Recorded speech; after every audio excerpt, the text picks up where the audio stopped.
Welcome back to You Heard It Here with Dr. Gary. I'm Gary, one of the clinical audiologists and part of the ownership team here with Advanced Hearing Group in Scottsdale, Arizona. This is Earwax Removal Vlog number 66.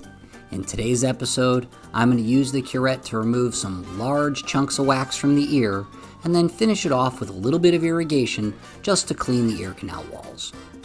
This is a long-time patient who really enjoys the irrigation, so even though it wasn't necessary, it's the method that they prefer most, and they always like when we finish the ear cleaning with a little bit of irrigation. If I said to you that somebody's growing potatoes in their ears or they were a regular candle factory, I'm assuming that you would think we're talking about earwax. What are some other things that you've heard earwax called? Please leave them in the comment section below. This question stems from a conversation I was having with a coworker here. I mentioned potatoes in the ears and they looked at me like I was crazy, which is not too far from the truth, but that's okay. This is what it looked like after we did a little irrigation. The camera's a little foggy, let's clean it off and get a good view of the eardrum. This has been You Heard It Here with Dr. Gary. Thank you for watching. We'll see you in the next video.